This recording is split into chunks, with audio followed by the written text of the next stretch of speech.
pull up the Twitch just to double check everything is working.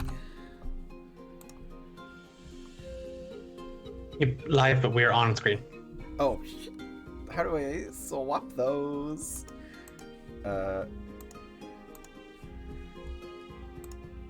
That's...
Hello!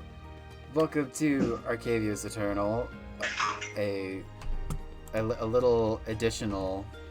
I need to mute the stream. A little additional side session with just us girls, Declan, and myself.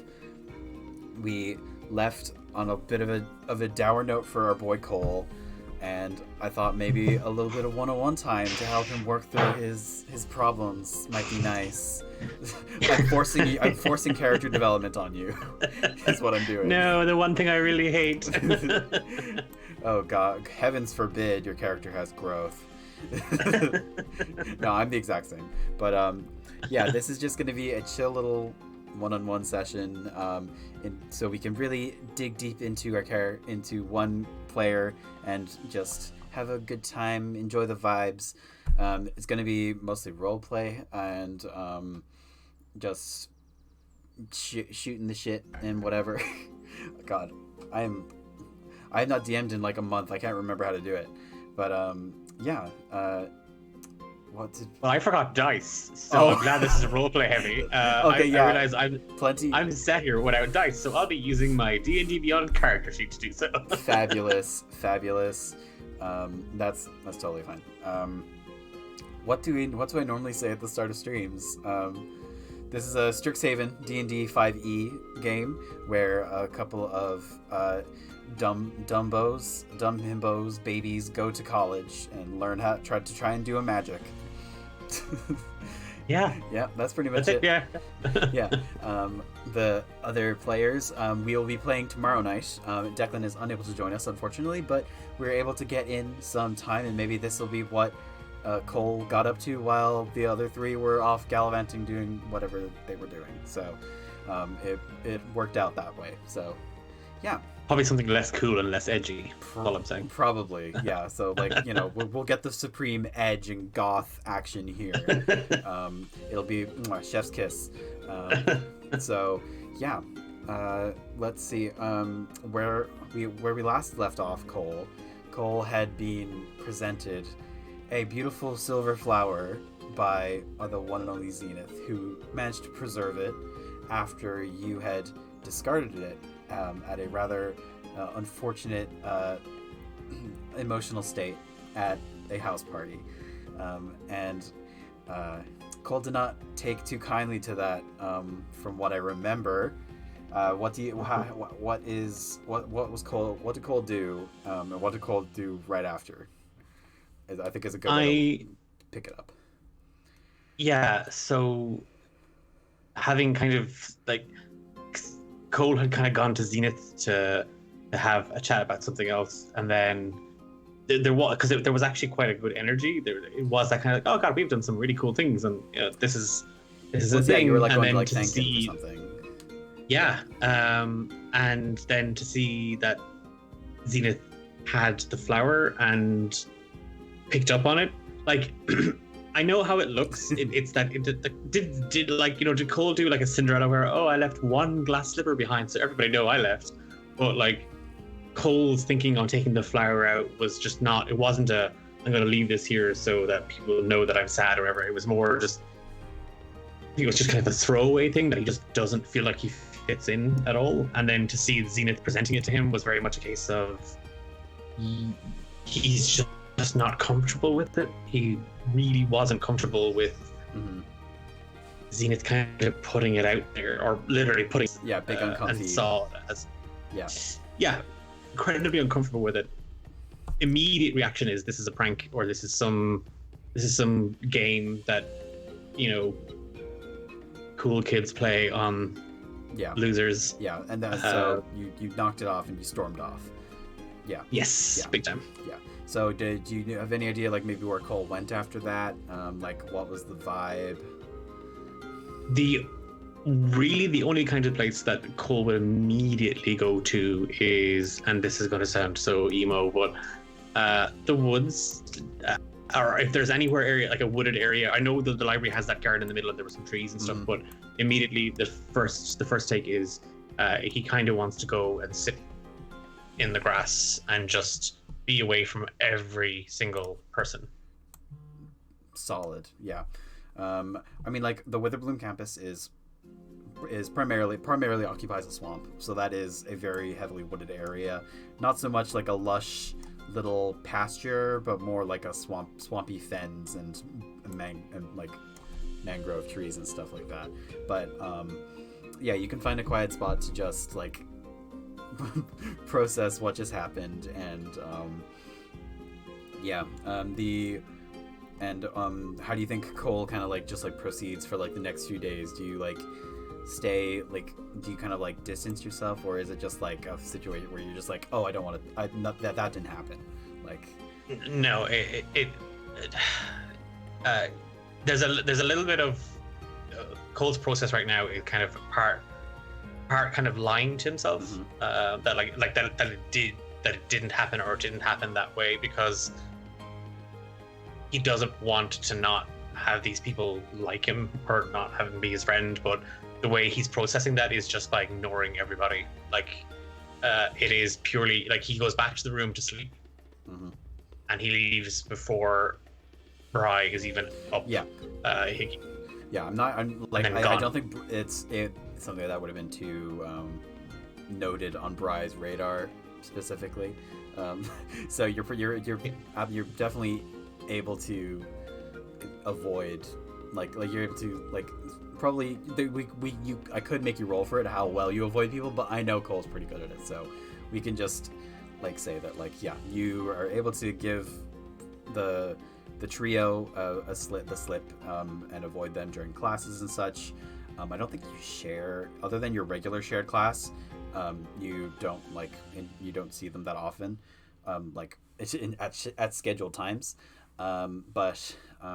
Yeah, they're like, this is going to be like a 3-week period between like when Frasher's week, the first week of college ends, and like you guys did the big thing in the mansion and stealing the doll, and so like there's like a 3-week period of just like class time, downtime, and you settling into your new job at Firejolt Cafe, which is also something that is that you're doing now.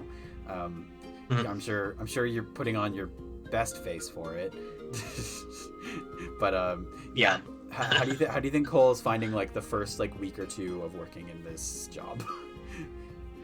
It for Cole, whatever about classes, because as much as he'd like to think he's getting a handle on college and studying and whatnot, it's a struggle. Mm-hmm. But the work in Firejolt Cafe is something that, whatever about the people, but the mechanics of customer, sale, money. Yeah, it's very structured in that. Yeah, and that's giving him a focus. He literally does have that awkward, like, all teeth kind of grin for every single customer, and every single customer gets the same, like, welcome to the Firejolt Cafe, and then we hope you have a sparky day at the end. You know, like pure. You have a sparky day. That's good. Yeah. I mean, like if he doesn't even know that wasn't even part of the training. He just assumes that there's some corporate slogan. Yeah, I mean, like this is basically a college-run cafe, so like it's not a Starbucks, that's for sure. But I love that you're bringing that energy to it, and the manager of the cafe who interviewed you also loves it. She thinks you are the most enthusiastic new hire that she's had in a while. So I mean, you're definitely faking it until you're making it, or just faking it. You're right, just 100% faking it. Yeah, possibly maybe making it. But you are learning a fair bit about making coffee, which is lovely. But yeah, so you know, you've got your job, you've got this little part-time job. It's making you like 5 gold a week. So like you're able to like you're gonna have a bit of a steady income, which is good between like classes and stuff. But one of the like about maybe like in the 3rd week, you are in your necromantic studies class, and Professor Vess is giving just a lecture on various types of undead constructs and their essence and energy signatures. And as you are doing so, a small note just kind of like kind of bunched up, just kind of goes lands in front of you in your desk, and it looks kind of it's just kind of crumpled there, but if you look over to see you through it, you just see there's like nobody is everyone's paying attention to the class. It doesn't look like anyone is looking at you in a particularly pointed way, but clearly someone did throw this to you in a sneaky fashion. Cole's going to do that really awkward thing where he's still, watching class, like he's still watching the professor give the lecture, but doing that weird and trying to just kind of pick it up with one hand, as subtle as one is when doing that particular movement. No, you're able to do it pretty sneakily. It's not like super quiet. No one's paying too much attention to you, so if you can just unfurl the note really quickly, and it's a very, very short one sentence. Meet me after class just outside the WB campus gates. Come alone, please. And it's signed A.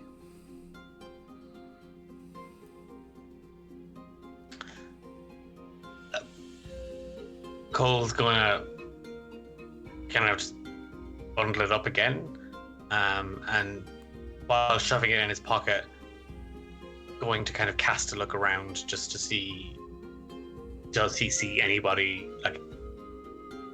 Is there anyone looking in his direction? Is there anyone that he does not know any of the names of any of the other students? He has not ingratiated himself with the class. Well, you can make a little perception check if you want to roll something on D&D Beyond. I think Cole's got decent perception, doesn't he? No, it's 0. Oh, 0? I mean, that's not that's not a penalty, so.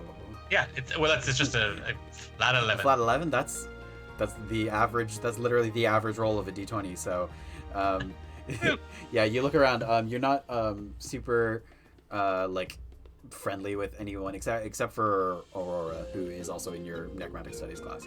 But her name begins with an A, so it could very well be her. But as you look around, you do see her like 2 seats down, and she sees you. And she's just gives you a curt little wave, and she's not paying attention to you. She's focusing on the class and what Professor Vess is saying. Okay. Yeah, I think Cole is just kind of give her. Again, he's not going to say anything. We're in class, but he's kind of half shaking his head, and then kind of throwing the note to the back of his mind and trying to pay attention on the class. So and the class goes by you listen to the lecture and take notes and stuff, and at the end Professor Vess actually beckons to you. Cole, a word please. And as the rest of the students are following out, so some of them are like, oh, but the rest of them are filing out, and you see Aurora was actually lingering a little bit, but and she the same kind of oh, is he waiting? But she just kind of departs as well eventually. But what, Didi? Kind of just shoving. Kind of shoving what notes he took into his bag. The vast majority of his notes are doodles and lines from a play that he's just been writing over and over. There's the odd necromantic equals dead. That's kind of what he has. He's gonna shove those into his satchel and just kind of saunter down the steps towards her. She's leaning back on her desk in the same kind of high-necked black lacy gown that she's always kind of dressed in, with her hair very tied back. And this is probably the closest you've been in close quarters to her. And you can see actually her every inch of exposed skin that she has. You can see she's got long sleeves and covered just up to her hands. She does have a chest window here, and very, very pale skin, violet eyes, and you actually see she's got very faint scar lines etched into her body over every inch, almost kind of in a ritualistic fashion, but very faint, except for when you see her invoke any spells or magic, and they do glow in a violet light. But her demeanor is cool and collected, and she addresses you directly. So, how are you finding my class? Not too morbid, I hope. just the right level of morbidity. If I'm sorry if this is about the note, I don't know who's through it. Note? What? No, I was just wondering how you're getting on. You're from the Solastenum Grove, was it? I've never been, but I have been hearing rumors of a blight affecting various dryad groves around Arcavios, and I was just wondering if you were okay. You are a rather diminutive dryad and of a curious coloration. I was wondering if you're well, and I must say you've been rather quiet in class recently, so I was just checking in to see if everything was all right. Professor Vess, my apologies. I wasn't aware that my physical appearance was causing you worry. I am peachy keen. I am aglow. And yeah, blights come and go, but with all due respect, Professor Vess, the gardener and my sisters, they tend to our grove the same way you tend to your classes, in great detail. Yes, well, I certainly hope so. But that's a comfort to hear. I'm glad you're peachy keen, as you say.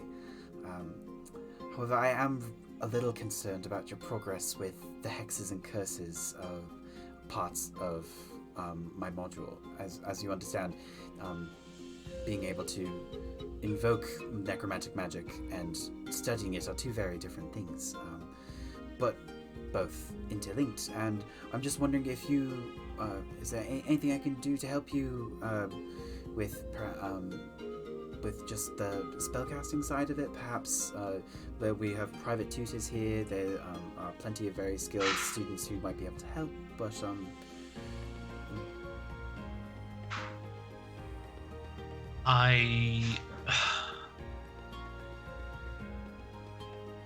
I'm going to be as honest with you as I possibly can be, Professor. I can do this, and Cole is literally just going to druid craft and grow some small kind of flowers at the ends of his fingertips, like just black petaled and blood red plumage, and then make them unbloom. Oh, I see. Bit of a late bloomer, no pun intended. And Cole's just gonna nod. Oh, but there's nothing wrong with that. Take this Puramanu mortis here, and she points to a small potted shrub on her desk. It looks like it's very nothing to like talk home about. It's just a small little plant, but its leaves are like crimson red and shiny. This plant takes years to yield but a single blossom, and the poison in a single flower is strong enough to kill a small village. If you ever feel frustrated, perhaps the thought of this flower may be a comfort, because all growth takes time.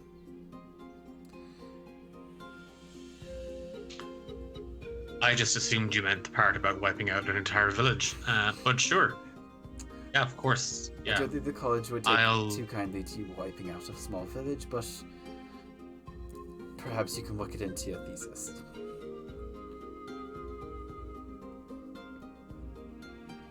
Noted. I appreciate the words. Well, I want all of my students to grow and flourish. But I believe I don't want to keep you any longer. I was just checking in. I was just wondering. I've seen you around campus. That blue friend of yours, the flowy hair. What was his name?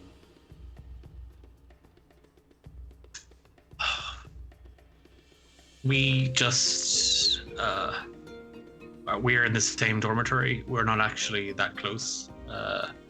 I think it's Zen or. All right, fair. I was just wondering. But it's good to make friends in college. Some of those friends will be allies for life. But not here to lecture you on friendship. But Good, because that would be unprofessional. And slightly uncomfortable, but thank you. Yeah. Very well. But speaking of friends, I do believe Miss Aurora is waiting for you outside, so I won't keep you any longer. Cole's to kind of take a look at the plant once more, and just kind of back at Professor Vest, kind of nod, and as he's going out, and just Yeah. Okay. Perfect. So yeah, you leave the classroom, and Aurora is waiting outside the door, and she is been leaning against the wall. You're not quite sure if she's been eavesdropping or not, but she has a kind of a curious look on her face, and as you leave like a little bit further out out of earshot, and she leans into you. She's like, "What did Professor Spooky Sexy want?" Professor X on Legs really just slightly impressed by my my take on their classes. Wanted to just discuss some ideas. Surely you've engaged Professor Fest before in deep, meaningful conversation. No, she didn't strike me as the type. Okay. She's just like, yeah, sure. Anyway, did you get my note? And Cole's gonna fish it out of his pocket. Sure. I mean, yeah. You could have just waited until the end. Yeah, well, whatever. Come on. And she like beckons you to and you guys are approaching the Witherbloom gates at this point, and she looks over the railing. All basically the Witherbloom campus is on raised platforms above the swamp and everything, and bridges and stuff connect everything into the ramshackle wood huts and grown architecture that incorporates vines and stuff. And she's looking over the railing, and this was the last class in the evening, so people have kind of filed around. It's not that quiet, but she's looking out into the swamp, but she looks back at you, and she just it's well, follow me, and she rolls backwards over the railing into the swamp below, and as you and she just vanishes from your sight.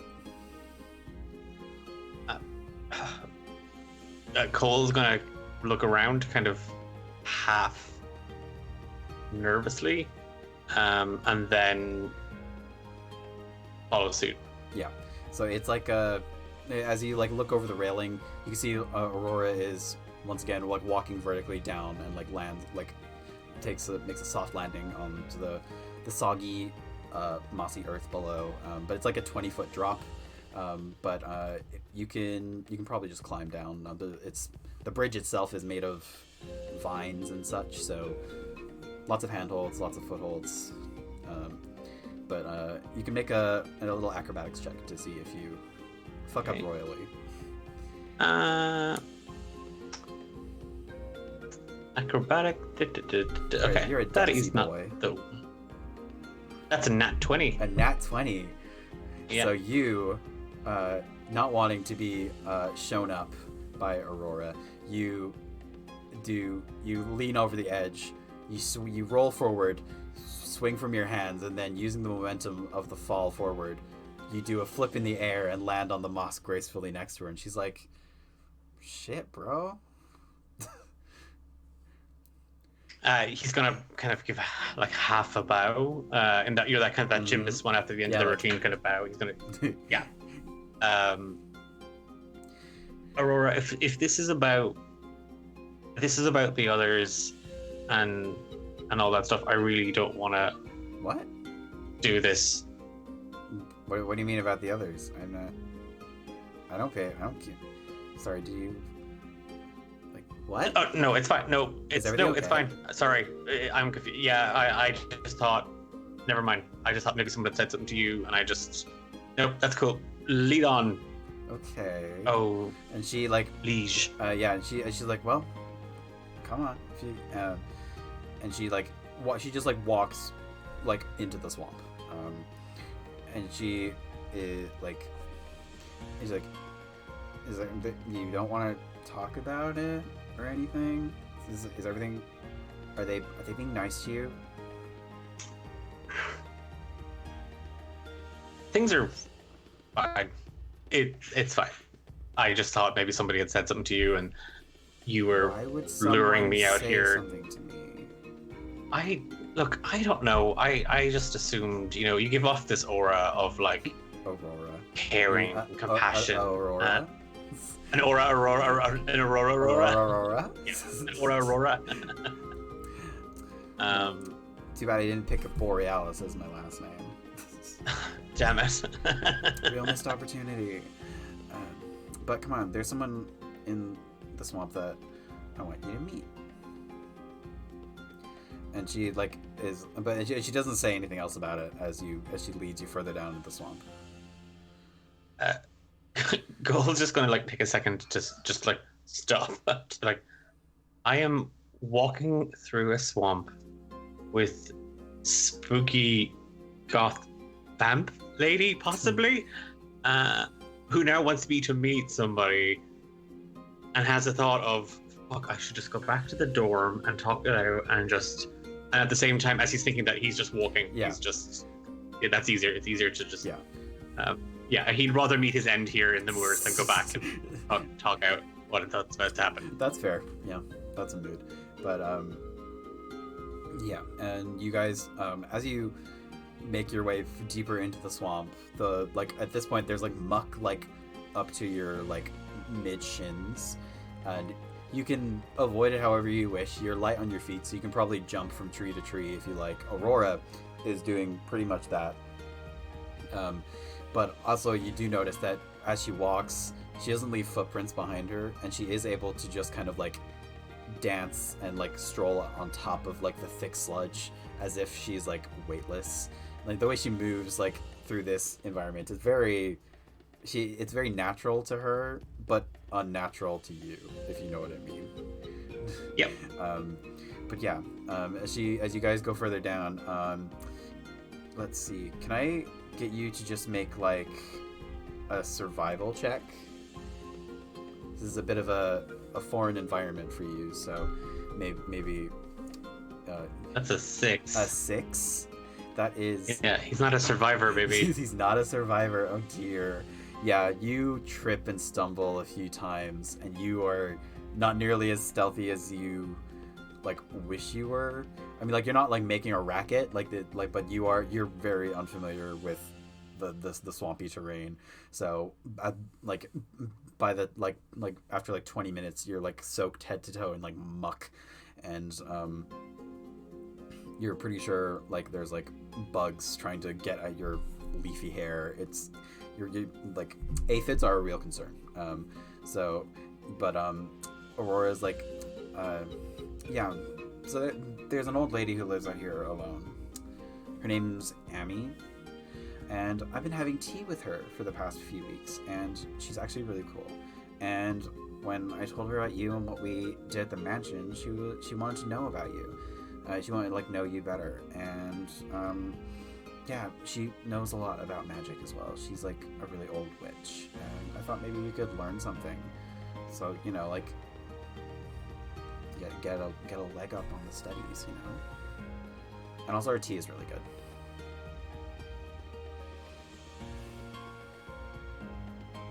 If I didn't know you better, Aurora, and I don't really know you at all. That's true. I would think you've lured me into the middle of the swamp on the premise of what you call tea, but might as well be anything. I am covered, and he's gonna like just hold his hands up like very. Like, I am crawling, And all this has been to meet a little old lady who's, on your word, a witch possibly, who might be able to help us study. Yeah. I mean, don't you trust me?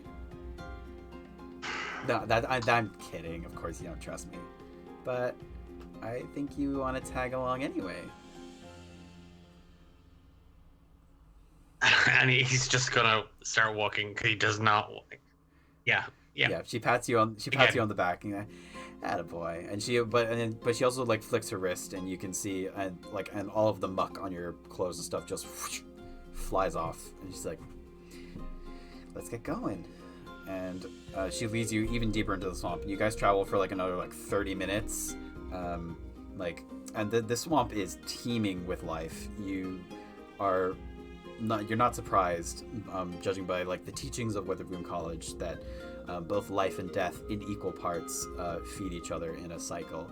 And the Sedgemoor swamps are rife with both life and death in equal measure. So it's both a terrifying and also oddly fascinating place to delve into.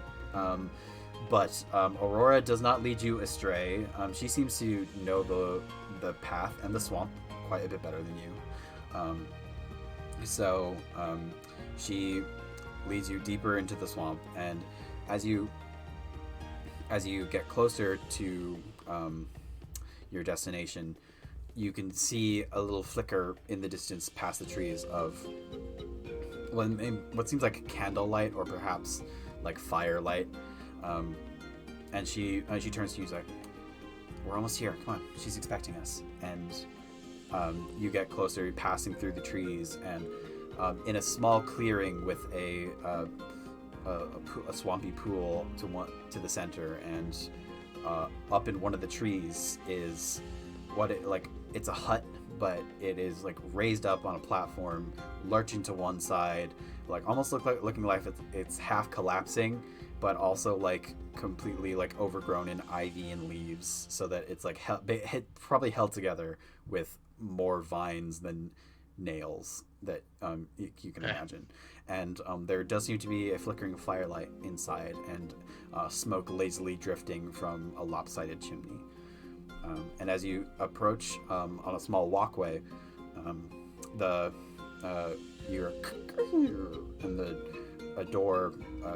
front door swings open, and you hear an old raspy voice from inside. Come in, the kettle is just boiled.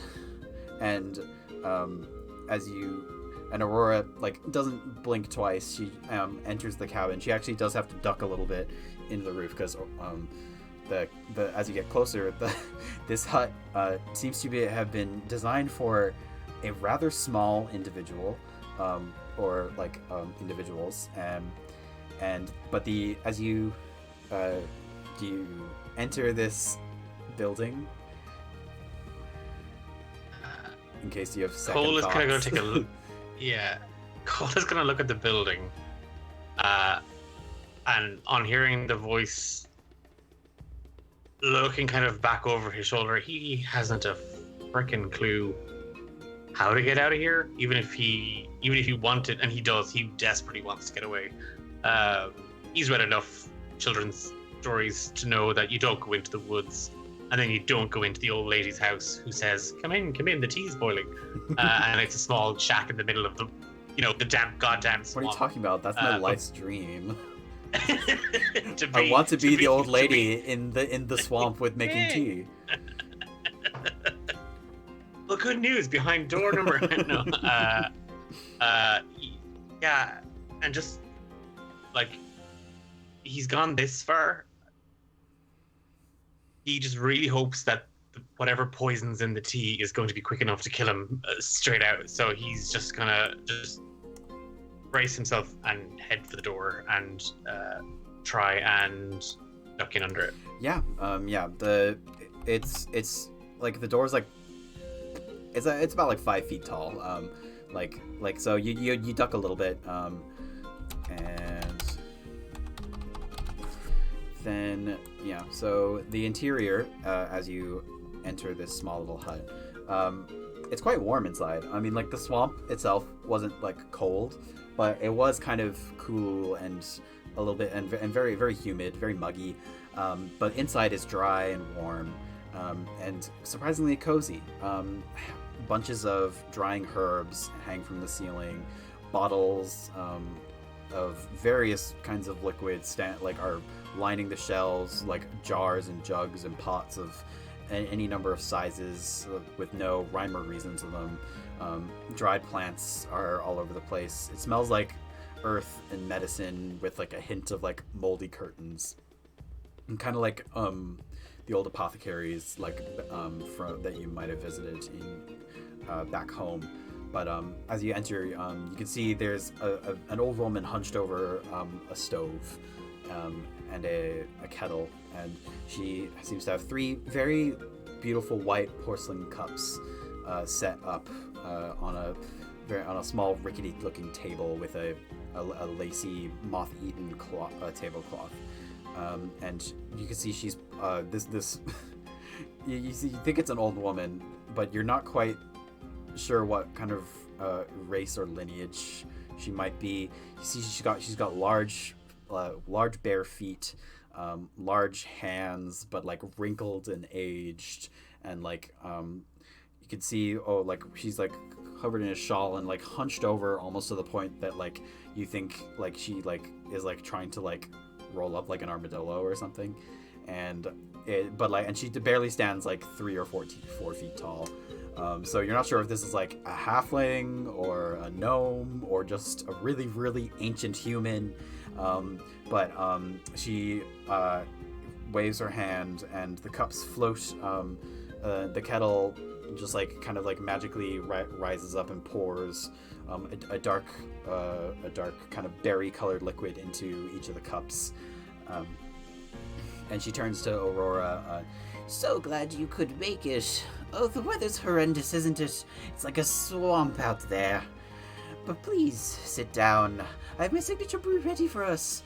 Aurora, pet, how have you been? How have you been? And Aurora, like, just casually, like, waltzes in, pulls out one of the chairs and sits down. And she kind of, is, like, very, like, kind of awkward in the space. Like, she's, like well over 6 feet tall.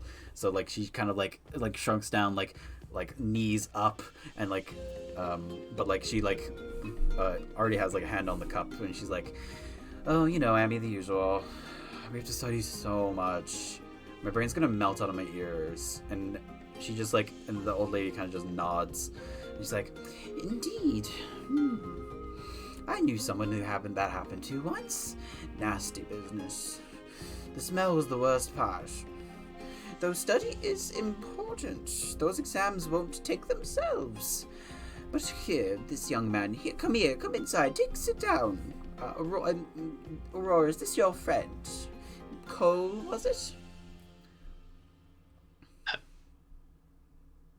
Cole's just kind of one hand desperately looking for like the door handle, and just kind of that same grin he gives customers at the Fire Jolt Cafe, where he's desperately uncomfortable, but this is how one smiles. Yes, I'm Cole. You hear the door clunk, close behind you, and there's a chair and a cup of tea sitting in front of you. And Aurora's kind of like looking at you, expecting like, come on. Cole's gonna go sit in the seat, kind of maybe, if possible, slightly moving it a little closer to Aurora, like kind of in that like, oh, I'm just gonna like just adjust it a little bit so I'm comfortable, so I can be. Yeah, fair enough. This old woman, she sits at the opposite side of the table to herself. You see like big knobbly knuckles like around this little cup of tea. As you get closer and sitting down, you can smell like from the tea. It's like it smells like berries and like bergamot. It's not like it's a very familiar like herbal tea smell. This old woman that Aurora said her name was Amy, and she's just there like, oh, Such a curious coloration for a dryad. Might I say it suits you quite well. What grove are you from? That's the second time today I've heard that. The Solostenum Grove. Ah, I see. I haven't heard of it, but, I used to work with Willow Dusk. She's a professor in Witherbloom, you see. She's a dryad herself, but born here in the swamp. She just walked right in one day and started teaching. Quite funny. Bless her wooden little heart. And Aurora just kind of like turns and is like, oh, haven't met her yet. Just Professor Vess, really. But, yeah, that sounds kind of cool. Can't say I know her. Yeah, and I mean, like, at this point, like, she, like, raises her head, and she's got, like, a long, like, mane of, like, scraggly white hair, and, like, you just see, like, a nose pointing through, but she does, like, push her hair to the side, and you see, like, big, bright, like, blue eyes, like, piercing at you, and she's just like, You don't need to talk like that around us. Aurora's your friend, is she not? I want you to be comfortable.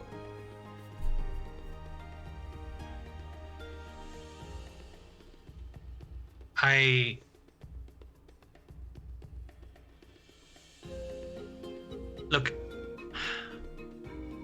I don't really know her. I don't know you. I don't know what's in this tea, and I really don't know what I'm doing here. Well, Aurora said that she had a wonderful time spending time with you at the mansion. Didn't you, Aurora? Aurora's like, yeah. And I thought it would be nice to just spend tea, have like a cup of tea. I don't really like the noise in the cafes and stuff. So I thought it'd be nice, and yeah, I just the busy, loud crowds of the students and stuff. It doesn't really suit me. I don't know. Just a bit of an old soul, I guess. So, and I ran into Amy when I was searching for like pests and specimens out here, and she made some really nice tea. That's all. It's not. We're not trying to like eat you or anything. I wasn't even thinking cannibalism, but now I kind of am. Look, Aurora, you seem really nice. You seem fine. And Mrs. Amy,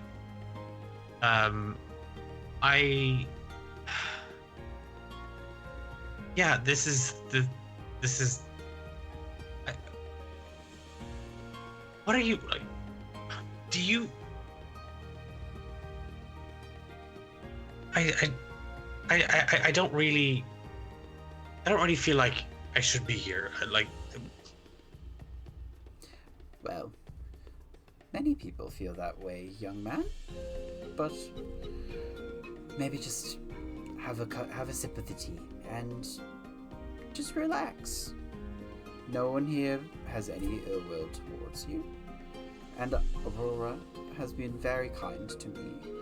And I think, by the sounds of it, you both need a friend.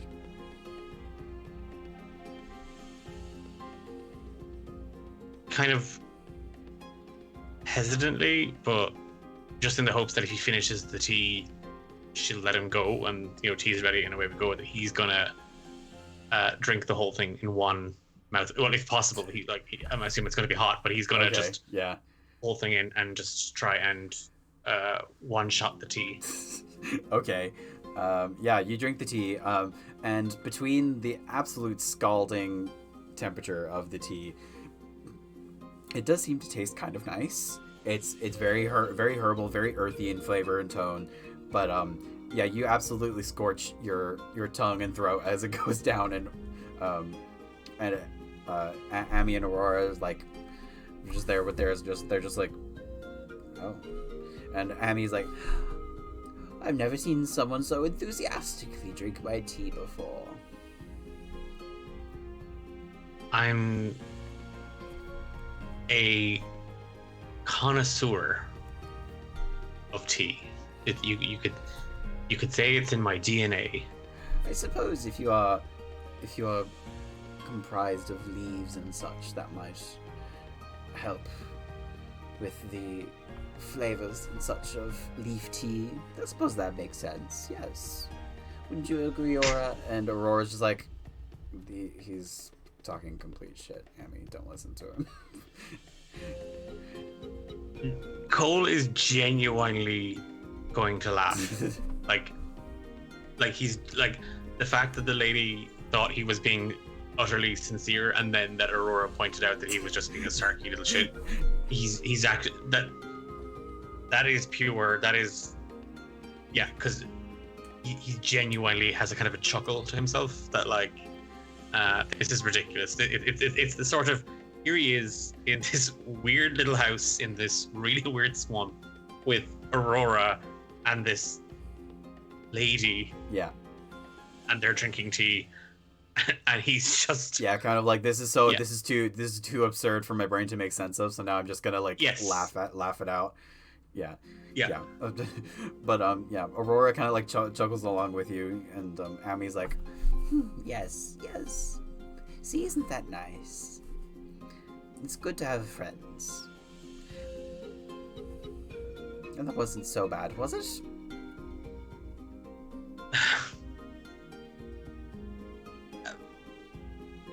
The tea was lovely. Again, look, I'm not going to sit here and take up your time and give you my backstory and stuff. And Aurora, if you want to be friends, sure, we can call each other friends and stuff like that.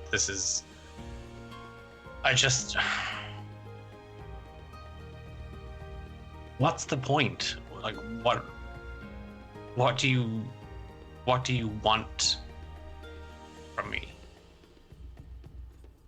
what do you mean, what I want from you? I wanted to spend time with you. That I think you're cool.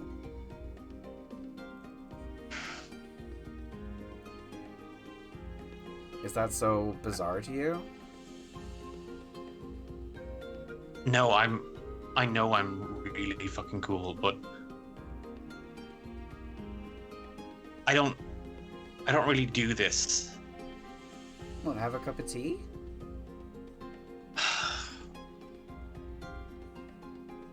Friends, Aurora. I don't really do friends. Really? You're so buddy with those guys that you have the dorm with. Like, I thought y'all were you guys aren't friends? You have King Bry lording his wealth over everybody. Belt is probably the most normal one out of the three of them, and that sure as shit says a lot. And then you've Zenith, who thinks it's fine to take a little part of me and put it in a pot and grow it. Like, wait, what? You what? I don't. Yeah. What? I don't. What do you mean? Did he take a cutting or something? Do you have No, not a cutting. Like, he didn't sneak into my dorm room, and well, I hope he didn't, because God, but you remember that really awful party? I think you and Belt were singing. It was like during Freshers. It was ages ago. You probably don't remember. It was of no consequence. It was just a small, crappy. That was the party in a first dorm. party I went to. Yeah. Yeah, that one. Then, I just left. I wore my hair differently. I needed to get out of there. I just left. I think a couple of petals maybe fell out before I got home, and he found it and tried to grow it. Oh. Oh, that's not that Like- weird. Okay, so let me try to put this in terms that might make sense for you. Okay. It's like it's the equivalent of someone coming into your room and taking some hairs off your pillow, putting it in a jar, and presenting it to you. Well, I mean, it's just some hairs. How weird is that? That can't be that weird. I mean, like, like people like make like little felted animals like out of like their pets, like little like shedded hair. It's like maybe for Zenith, it's like to show that like he cares about you. Like I'm some sort of pet. No, maybe, I don't know, but like just that like he wanted to give you a piece of yourself back to you or something. I don't know. I mean, it is kind of weird, but you're kind of a weird group of guys. And I don't know. I thought you fit right into them with your weird brooding, talking to plants, sneaking around, and That's just how I walk. I'm not sneaking around. I walk to places, and I happen to walk very quietly, unless it's a godforsaken swamp. I'm not skulking around the place like some. Well, you're still kind of a Delinquent. weirdo, which is one of the reasons that I think you're cool. I don't know. I just thought that I thought you fit in with them. That's all. I'm not gonna. I don't really care about them. Yeah, Bry's a dick, but they're the rest of them seem nice, if not, I mean, a little stupid. And again, Cole is gonna laugh. Oh, you.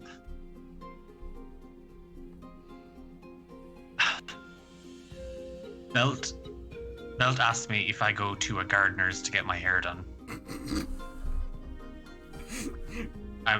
Aurora like literally like chuckles like into her coffee, and she's like, you gotta admit that's kind of funny. If it was anybody else, I'm telling you, I would have just lost it. But he said it in. I genuinely think he believes that. I'm gonna be honest with you, Aurora. I told him I do. I told him that I go to a private gardener in a very fancy boutique. Do you? But no, I don't. But he thinks so. So you can help me keep that ruse going up. Your secret's safe with me. I just...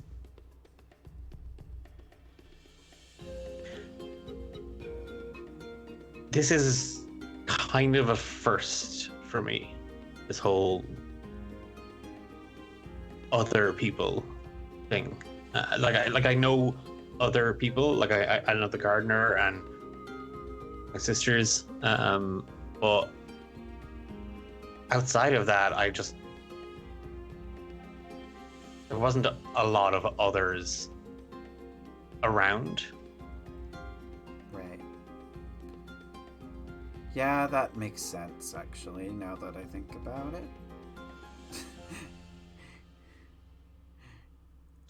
Okay. No, it's fine. I mean, I just, No, it makes sense, I'm not too dissimilar now that I think about it, but, it's hard to make friends when, I'm sure when you're just in a little garden, but...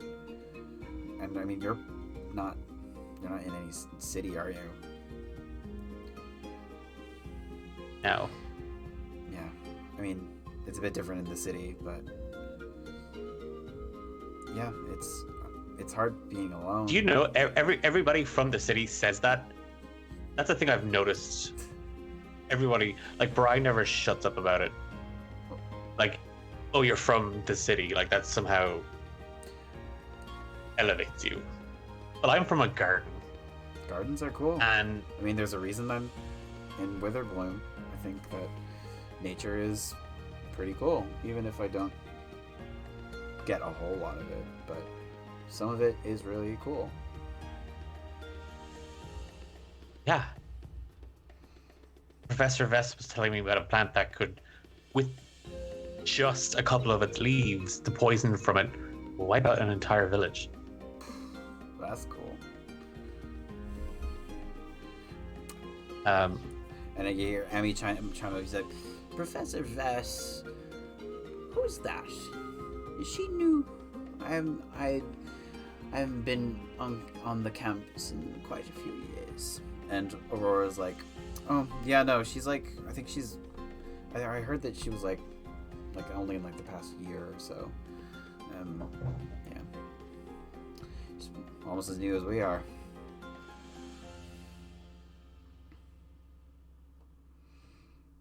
Are we taking up your time? Should we? And Annie's like, no, this is my weekly tea visit with Aurora. No, we just like to catch up and talk about the ins and outs and goings on in the college. You know, I used to be a professor there, but I've since retired and decided to live out the rest of my days in this wee little cottage, tending to my herbs and my teas and trying to, usher on the next generation of druids and spellcasters. It's a humble existence, but I find it's quite peaceful. And yeah, Cole kind of looking around. Humble is fine. Humble is fine.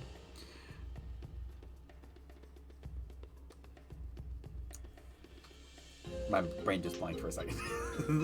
No, that's fine because Cole is now doing that weird thing where he's like, yeah, there's been just a bit of an awkward pause, like, and Aurora just kind of like shifts in her seat, and she's like, but yes, and yeah.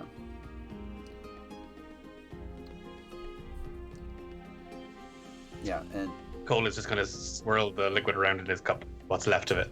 Would you like a top up, dear?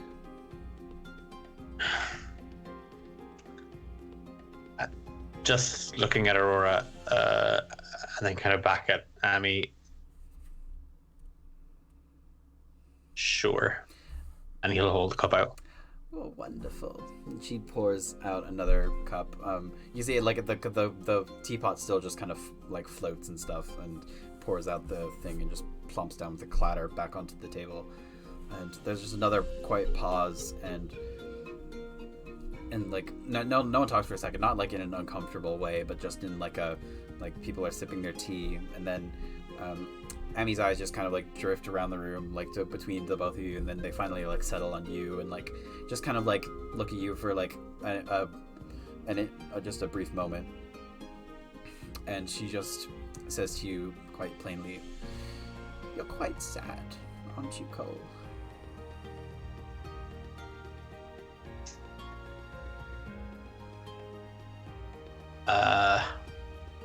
You just hear Aurora just kind of like, oh, here we go, and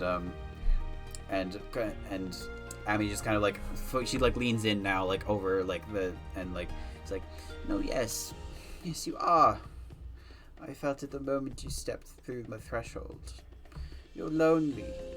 You feel overshadowed. You're apathetic and weak. I can see it in your eyes. Very sad eyes, dear Cole.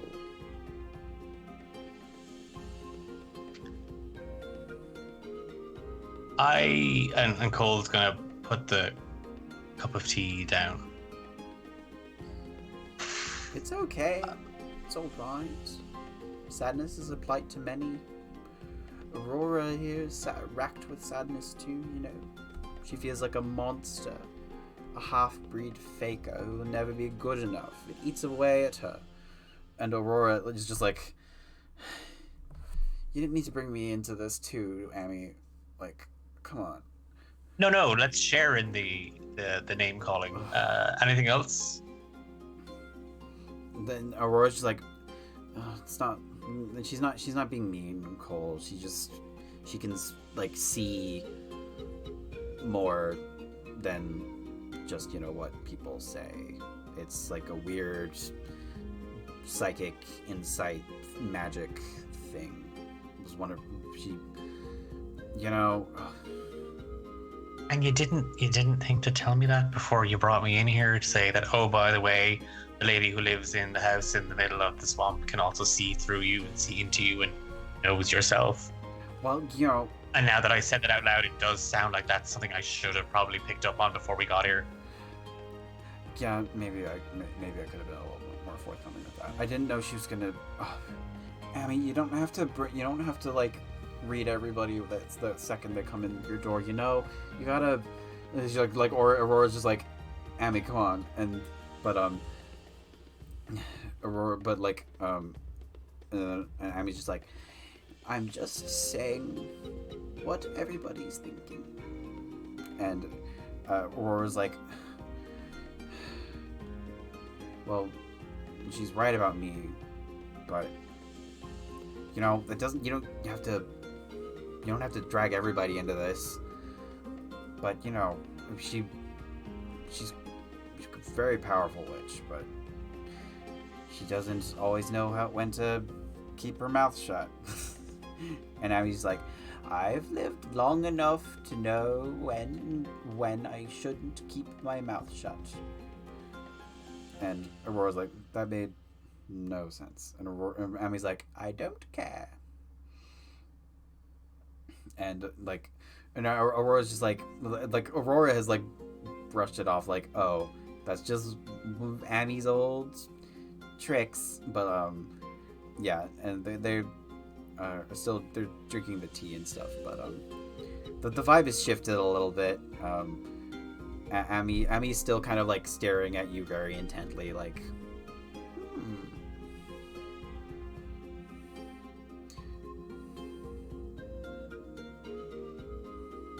What else do you see then, Amy? Am I gonna take those leaves and kill a village? Am I gonna be rich and famous? Am I gonna be horribly sad my entire life? Oh, I don't see the future, young man.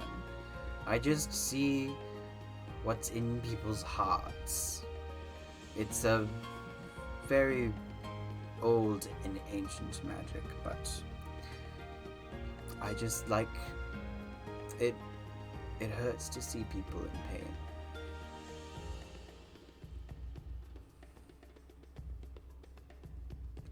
So don't look. Well, you know, though, when somebody says don't think of elephants, and suddenly all you can think of is elephants. It's kind of like that.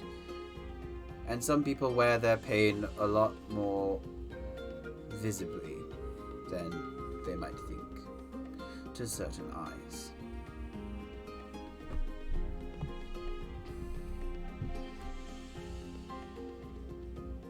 So, what? We're gonna sip tea every Tuesday, hold hands in a circle.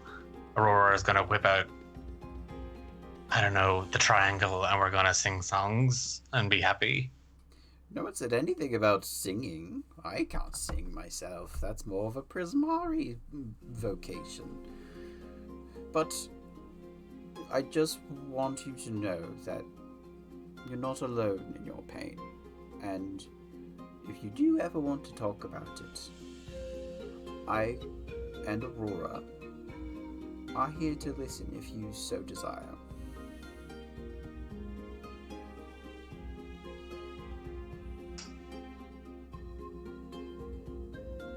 Thanks. You're welcome. I hope you liked the tea. It's one of my favorite brews. Many students come to me, and have come to me over the years, to talk about their pain over tea. And I help them alleviate some of it, either through just talking, or some magic, or whatever they need. I always try to help, even after my teaching years. I said I retired, but I can't really stay away, you know. I want to help these young minds and help them with their pain, and I seem to be quite good at it. But maybe you disagree.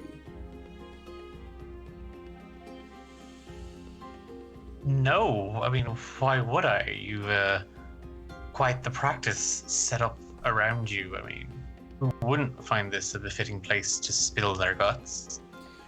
There's no need for that sarcasm. I know how it looks, the old creepy old lady in the woods, but I like it here. This is where life and death thrive at their highest, you know? Then this is where the ingredients are freshest. This is where I'm most in tune with both the heartbeat of the swamp and of the college. It's where I'm happy.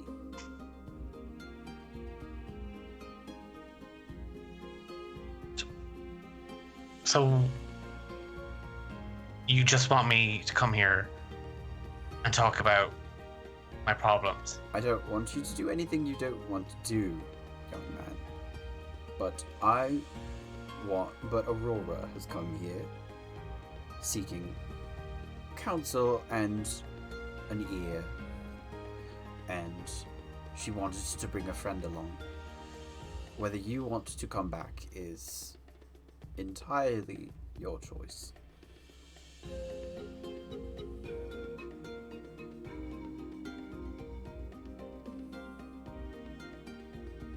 Cole is gonna look at Aurora. Hey.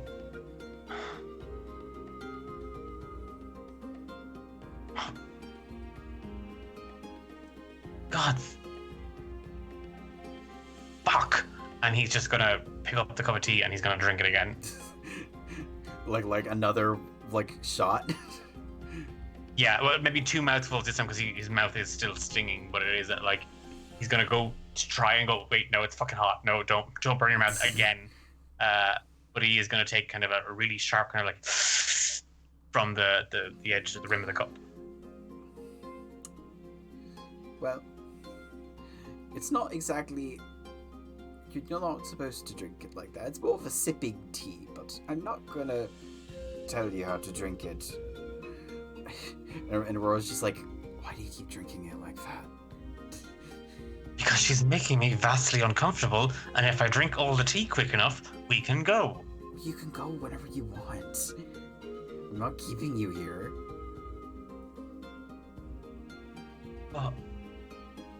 The door closed, and I didn't close it. Because she's a witch, and there's a swamp outside. Doors open and close at the college all the time. It's magic. This place runs on magic. It's not that weird. This isn't weird to you. This. I mean, a little, but Like, something wrong with a little weird. why do you trust her? I don't, but I mean, so far so good. Call it a leap of faith.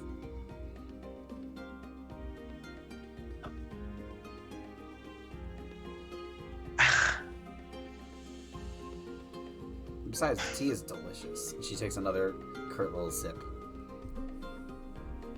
I can't taste anything right now. My mouth is on. Whose fault is that?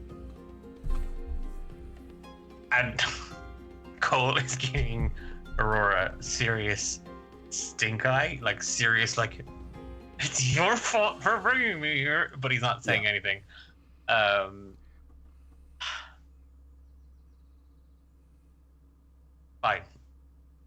I mean, if you want to sit down and you want to hear my story, fine, sit down. I'll tell you all of it. You can hear every sad little detail of the pathetic little life that I've had up to this point. If you think that's going to help, if you think that's going to change anything.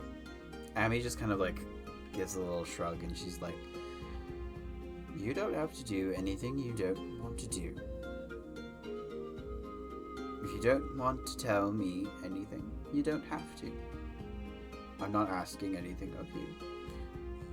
No, it's like my friend Aurora said, it's a leap of faith. So here I am about to throw myself off the cliff. Well, let's hope you make a magnificent splash. Or a splatter. Don't worry, dear. We'll catch you.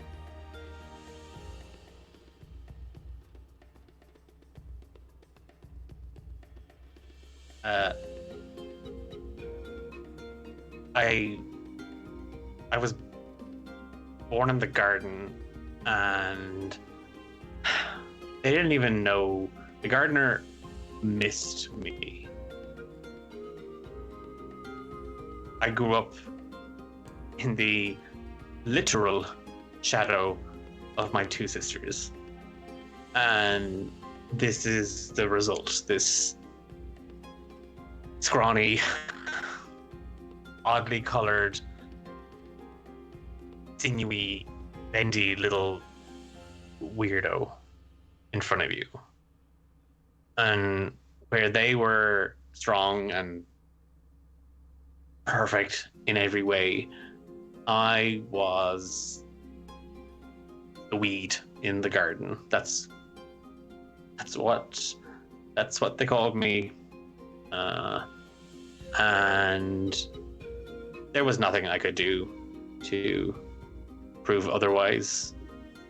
I couldn't tend to the garden the way they could. I couldn't move things around. I couldn't be of assistance unless, of course, it meant just not getting in the way. And that's what I did. I just didn't get in people's way. I sidelined myself. I clung to the shadows, whatever dramatic spin you want to put on it. And when they wanted something, they were nice to me.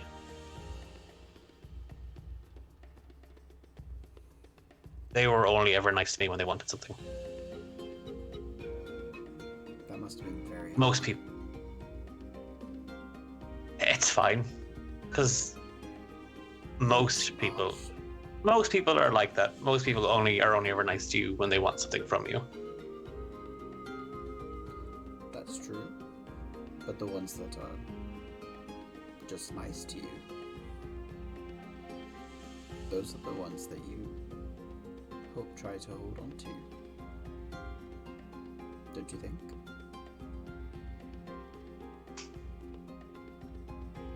I'll let you know when I meet one. Well, I hope so. For your sake. And you're not in anyone's shadow anymore. Have you seen my roommate? I have not. What's he like? Oh. He's quite a diminished fellow, a bit scrawny.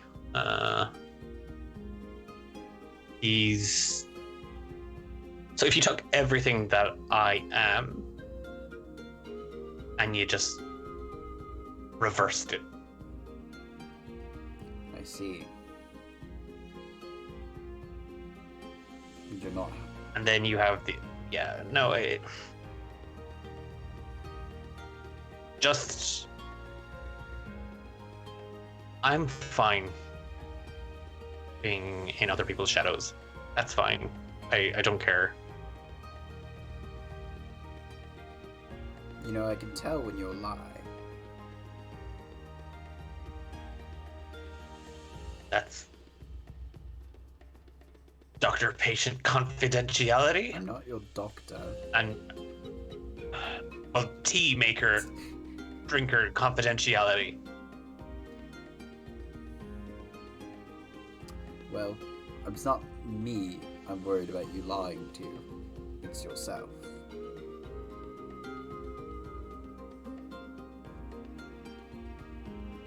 No, because I'm incredibly good at it.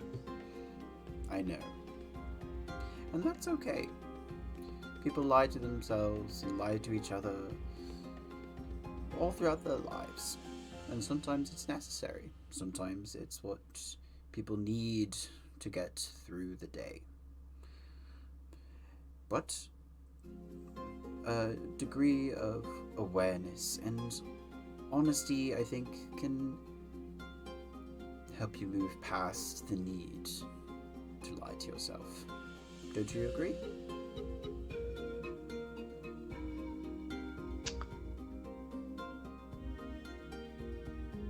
I tell you what I can agree on. And what This is that? tea is actually pretty nice. And he's gonna sip it slowly. Thank you. I'm glad you like it. And you guys can just sip tea quietly and chat about whatever you like for the rest of the time that you spend there. Cole's free to leave whenever he so pleases.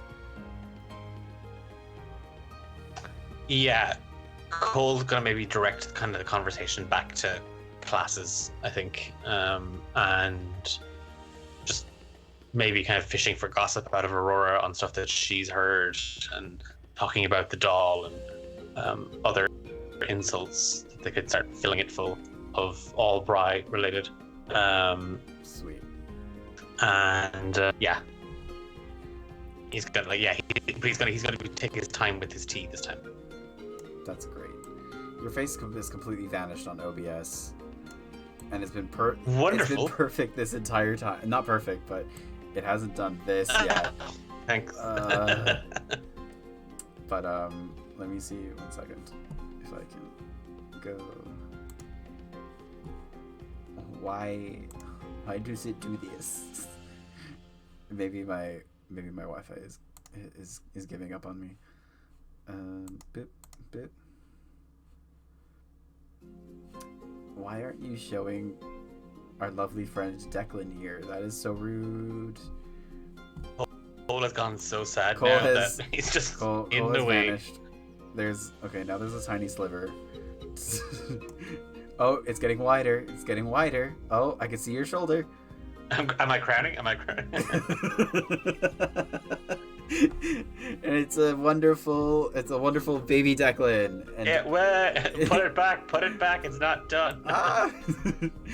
But yeah, you are you're able to just sip the tea and have a awkward but slightly calm, relaxed conversation about whatever you want. Amy has lots of weird little factoids about the college and about different things, about the Witherbloom campus and its faculty, and you're just allowed to not you're just allowed to be in the space and drink tea. And Aurora's there the whole time, listening and talking and about her own stuff as well. And it's clear that she feels very comfortable in this situation, and hopes that you do too. But you guys are able to finish your tea, and you guys spend maybe an hour and a half there. It felt like 5 times longer in Cole's mind. both from just the drawn out awkwardness and also just kind of the weird dramatic intensity that this old lady has thrust upon you. But she as you were about to leave, Amy is and before you go, Cole, I just want to offer you a bit of help with whatever you think you need help with.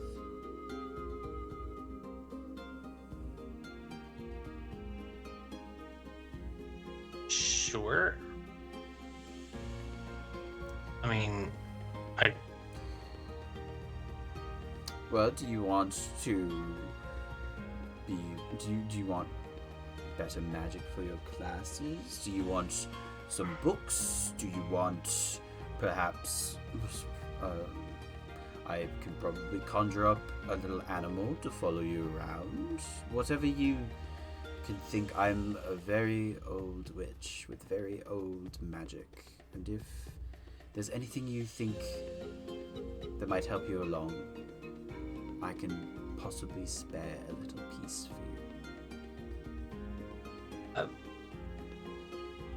you. Is Aurora still nearby?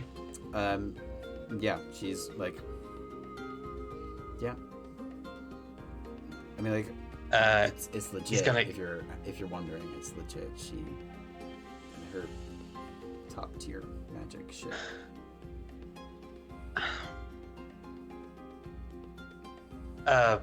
Professor Vess took me aside after class, and she mentioned that she was a little concerned about my curses and hexes and my ability. Look, I'm not exactly the most magically gifted, but she mentioned that it might be possible to get private tutoring. Look, you're retired, I get that, but I have a little bit of money. I work in Fire Jolt Cafe, and I could maybe pay you for some lessons if that's something you think you could do. Young man, I have absolutely no use for money at this point in my life, but if you think it will help, I would be happy to offer you some private lessons. Free of charge. Well, why don't I make you a deal? Because I won't. Exposure kills, okay? And I'm not going to not pay you for your work. Pay artists. Pay goddamn artists, and tutors, and weirdo ladies in the swamp. Pay them too. Make sure to tip your old ladies in the swamp. In the swamp on the way out. Why don't I bring maybe a couple of pastries from the Fire Jolt Cafe? Oh, pastries. I haven't had a pastry in centuries. That sounds lovely. Okay, centuries. Got it. Okay, I'm yeah. 433 years old. When I say centuries, it's been about 200. 2 centuries is still centuries. Yeah, no. We're correct. If not. What kind of pastries do they have? This is the one thing that Cole gets really excited about, because he baked goods. Fucking loves baked goods. Yes. Yeah. So. And he's a cinnamon queen. Ooh, cinnamon. So. Oh, don't get me started. Okay.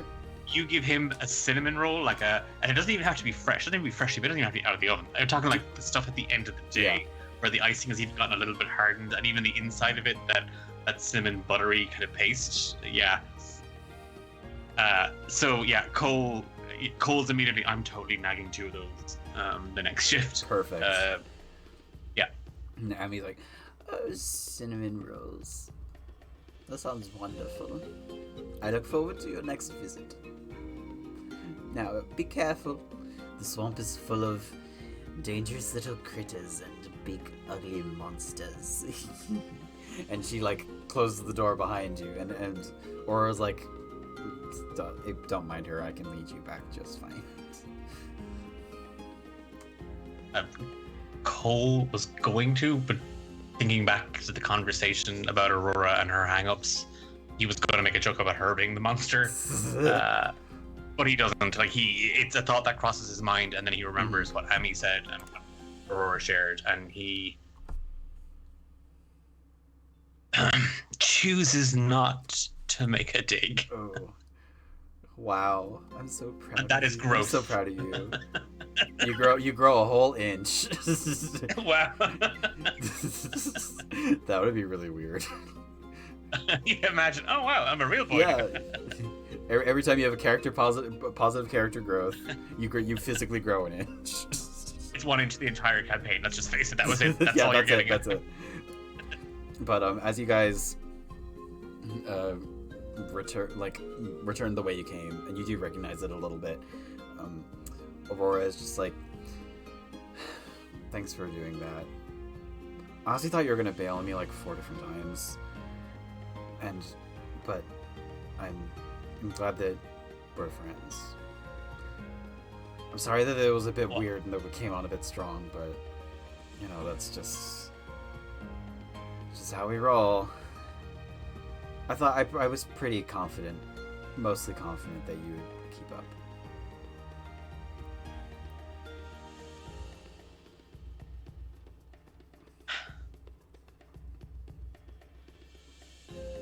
Thank you.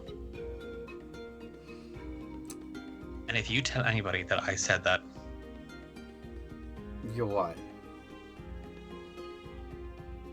I'll tell everybody that you hooked up with Bry.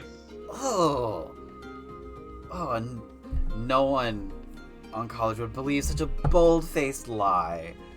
Oh, there's a few people that would believe it. Well, I'll have to have a word with them then. And you guys make your way back to the swamp and back to Witherbloom campus. It's kind of late in the evening at this point, but Aurora, as you guys make your way back to the central campus, she just like as she is about to like turn to like wherever, like to head to her dormitory, she just kind of like whips around real quick, and before you can like even like resist, she just gives you a quick little hug and just like immediately just turns and walks away. And there was nobody around to see it. Oh, thank God. Yeah. Cole is gone. Well, like there's a redness in his face. Mm-hmm. He's very awkward around physical contact, and he's gonna turn, and well, he was gonna head back to his dorm first and foremost, but thinking about going back to the room and Bry and Belt and Zenith in particular, and how Cole's kept his distance from them, he's going to make a pit stop on the way back to the dorm and head by Fire Jolt Cafe and see if he can plumos for like slightly day-old pastries from the owner. Yeah, at this point the cafe's closed down, but like they're closing up inside, and you're able to go in. Like you're one of the employees. It's not you're not working today, but you're able to go in and nab. It's pretty common for the employees to just take the leftover pastries, because like they're not gonna serve them the next day. That would be poor cafe practice. That would be terrible. That would be terrible. Terrible. Yeah, I'm not telling anybody how to run a cafe. That's just how this cafe is run. And you are absolutely allowed to grab 4 little pastries. Yeah, and then he's gonna head back to the dorm with what he hopes is a peace offering. Perfect. And with that, we are going to give this little one-on-one session a send-off, and we are going to call it here. That was wonderful. Declan, thank you so much for indulging me in this emotional buffoonery. That was brilliant. I really enjoyed it. Oh yeah, no, I'm glad. I was curious to see how Cole would react. Very realistically and very believably, I would imagine. Yeah. I too would also be skeptical of somebody luring me into a swamp to see an old lady. Actually, now that I think about it, I would probably be the first bitch that got brought in and be like, "Oh my god, hi! Yes, come along. Yeah, we got tea. I love tea. Spill it." So, Yeah, but I'm I that, think Cole's a bit I'm more that sense than I do. Yeah, no. And maybe there was a little part of me there that was good, that started to come into Cole because it was that weird. I am way too awkward to ask to leave, so I am. That's just what I gonna was wait. banking on. Also, can you get Cole to make a Constitution saving throw? Ooh, I'm kidding. I'm kidding. I was like so tempted after you like drank that tea, and be like, actually, no. Poison. God, that's too obvious. The real poison is emotional honesty. Is in therapy. Perfect. We will be streaming our next session tomorrow evening here on Arcavios Eternal at Twitch. You can follow us also over on Twitter, and we post our VODs over on YouTube under the same name. This VOD will go up whenever I download it and edit it and draw a thumbnail. And Declan, where can folks find you? You can find me at the Dova Queen on Twitter. Dova Queen. That's Dova Queen. Yeah, that's the I have a drawing someone did of me as the Dova Queen, but as the Dova Queen in a long pink floral gown, That's wearing the very scarab helmet with the joint buster sword. Putting the Dragonborn. Yeah, 100%. So yeah, you can catch me on Twitter at the Dova Queen. I mostly tweet stuff about cats, tabletop role-playing games, and whatever random nonsense I think about when I'm teaching. Perfect. Thank you so much. And I'm sorry you won't be able to join us next evening, but this has been more than enough Cole content to get us through the week. And too many sad yeah, boys. I'm sure the other guys will miss Cole, but he'll be off doing whatever edgy, sad stuff that he so pleases, and he's not tied down to anyone. In the park. Yeah. I'll just say he's working overtime at the cafe now. Yeah. Gotta get those extra hours. But yeah, thank you so much everybody for watching, and we will see you all tomorrow if you so wish. And remember to stay in drugs and don't do school. And tip the lady in the swamp. And tip your local swamp lady. She needs it. And maybe just stop to have a conversation. You never know what'll happen. But yeah. Good night, everybody.